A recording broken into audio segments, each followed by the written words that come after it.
সালের অভ্যুত্থানে আমরা এই বাংলাদেশ গড়ার শুধুমাত্র একটা ধাপ অতিক্রম করেছি। আগামীর যে 26-এর নির্বাচন, এই নির্বাচন হচ্ছে আমাদের কাঙ্ক্ষিত বাংলাদেশ গড়ার দ্বিতীয় গুরুত্বপূর্ণ ধাপ।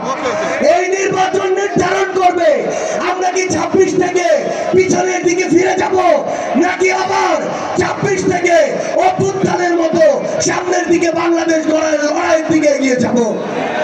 আমরা সামনের দিকে এগিয়ে যাব কিনা, চাঁদাবাজদের বিরুদ্ধে লড়াই চলবে কিনা, দখলদারদের বিরুদ্ধে লড়াই চলবে কিনা, মিথ্যা মামলার বাণিজ্য যারা করছে তাদের বিরুদ্ধে লড়াই চলবে কিনা, যারা মানুষকে হুমকি দিচ্ছে, হয়রানি করছে, তাদেরকে আমরা বয়কট করবো কিনা।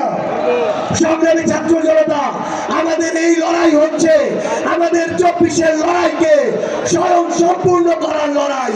সংগ্রামী ছাত্র জনতা, প্রত্যেকের কাছে একটা বার্তা পৌঁছে দিতে হবে, আমাদেরকে ওই মানুষদেরকে বয়কট করতে হবে যারা দিনের বেলা মাদকের বিরুদ্ধে কথা বলে আর রাতের বেলা মাদক ব্যবসার লাভের টাকার ভাগ দেয়।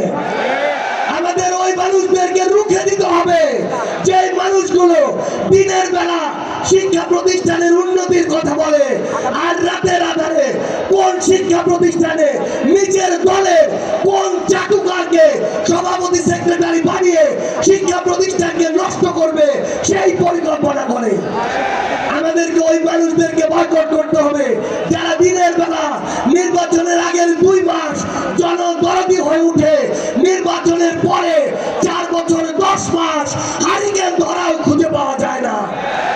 আমাদের ওই মানুষদের বিরুদ্ধে দাঁড়াতে হবে যে মানুষগুলো শ্রমিকের সন্তানকে শ্রমিক বানায়, শ্রমিকের পরবর্তী প্রজন্মকে শ্রমিক বানায়, কিন্তু নিজের সন্তানকে বিদেশে পড়াশোনা করায়। আমাদের ওই মানুষদের বিরুদ্ধে আমাদের লড়াইটা চালিয়ে যেতে হবে যে মানুষগুলো নিরপেক্ষ প্রশাসনের কথা বলে কিন্তু রাতের আধারে প্রশাসনকে প্রভাবিত করে নিরপরাধ মানুষদেরকে হয়রানি করে। সংগ্রামী ছাত্র জনতা, আমি শুধু আপনাদেরকে এই অনুরোধটাই করব, মহান আল্লাহ তাআলা স্বাধীনতার পরে এই প্রথমবারের মতো আমাদেরকে এই সুযোগ দিয়েছেন। আগামী 50 বছরেও এই সুযোগ আসবে কিনা আমরা জানি না। আমরা যেন আমাদের এই আমানতের খেয়ানত না করি। সারা বাংলাদেশের টেকনাফ থেকে তেতুলিয়া, রূপসা থেকে পাথুরিয়া 1,47,570 বর্গ কিলোমিটারে শুধু একটাই ধ্বনি হবে, 10 দলীয় ঐক্যবদ্ধ বাংলাদেশ ইনশাআল্লাহ।